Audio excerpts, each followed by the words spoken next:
General Rawat का पार्थिव शरीर हवाई जहाज से उतारा जा चुका है और अब उस हैंगर के अंदर ले जाया जा रहा है, जहां पर उन्हें श्रद्धांजलि देने के लिए सेना के तमाम बड़े अफसर मौजूद हैं और थोड़ी देर में प्रधानमंत्री नरेंद्र मोदी भी वहां पर पहुंचेंगे।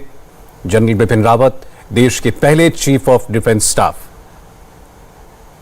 5 साल तक सेवा देने वाले देश के पहले 4 स्टार जनरल, कल तमिलनाडु में हुए इस घातक हेलीकॉप्टर क्रैश में उनका निधन हुआ, वो शहीद हुए और अभी अभी दिल्ली के हवाई अड्डे पर उनका पार्थिव शरीर लाया गया है।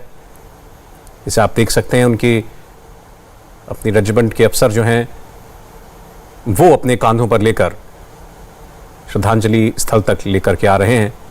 जनरल बिपिन रावत को आज इस वक्त पूरा देश याद कर रहा है और सभी बड़े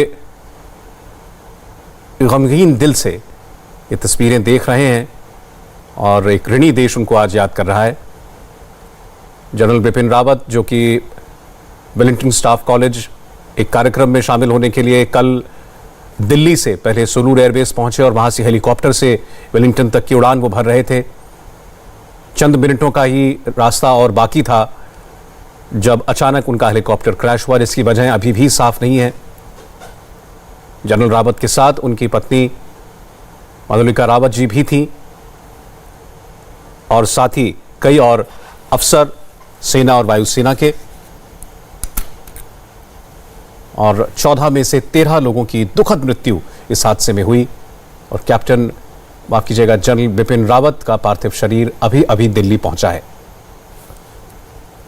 अब से थोड़ी देर में उन्हें श्रद्धांजलि देने के लिए यहां पर खुद प्रधानमंत्री नरेंद्र मोदी भी मौजूद होंगे।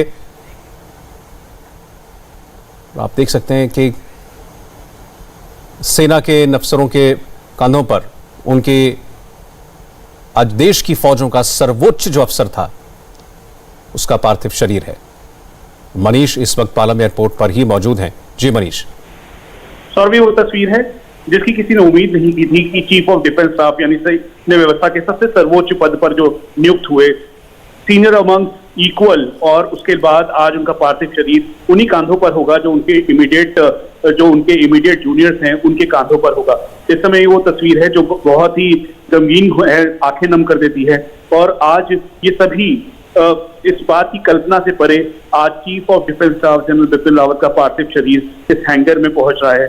और एक तरफ जहां कांधे पर ट्राई सर्विसेज यानी तीनों अंगों के जो सीनियर ऑफिसर्स हैं वो यहाँ पर अपने कंधे पर चीफ ऑफ डिफेंस स्टाफ के पार्थिव शरीर को लेकर पहुंच रहे हैं, तो वहीं दूसरी तरफ अब एक एक करके जो पार्थिव शरीर है वो उतारे जा रहे हैं और उसके बाद इन्हीं टेबल्स पर इन्हें रखा जाएगा। और चीफ ऑफ डिफेंस स्टाफ का पद स्थापित होने के बाद उसकी पहली जिम्मेदारी जनरल रावत को मिली। इसके अलावा अपने लगभग 40 साल 4 दशक लंबे मिलिट्री करियर के अंदर कई सम्मान से नवाजे गए जनरल रावत। परम विशिष्ट सेवा मेडल, उत्तम युद्ध सेवा मेडल, अति विशिष्ट सेवा मेडल, युद्ध सेवा मेडल, सेना मेडल, विशिष्ट सेवा मेडल, सामान्य सेवा medal, special services medal, operation पराक्रम मेडल, सैन्य सेवा medal, high altitude service medal, विदेश सेवा medal, 50 anniversary of independence medal, 30 years long service medal, 20 years long service medal, 9 years long service medal. ये हम आपको उन्हें जो जो सम्मान मिले उसकी फहरिस्त बता रहे हैं और इसके साथ साथ संयुक्त राष्ट्र के कांगो मिशन में सेवा के लिए भी उन्हें सम्मानित किया गया था।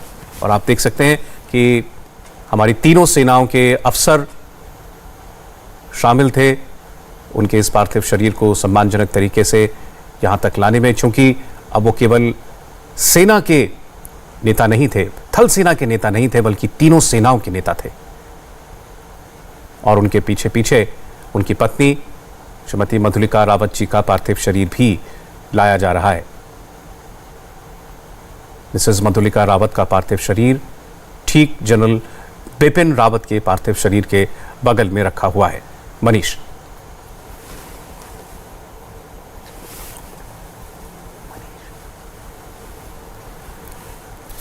तो सभी 13 पार्थिव शरीर जो हैं वो एक एक करके इस हवाई जहाज से उतारे जा रहे हैं। सबसे पहले जनरल बिपिन रावत, उनके बाद उनकी धर्मपत्नी मधुलिका रावत जी और अब ब्रिगेडियर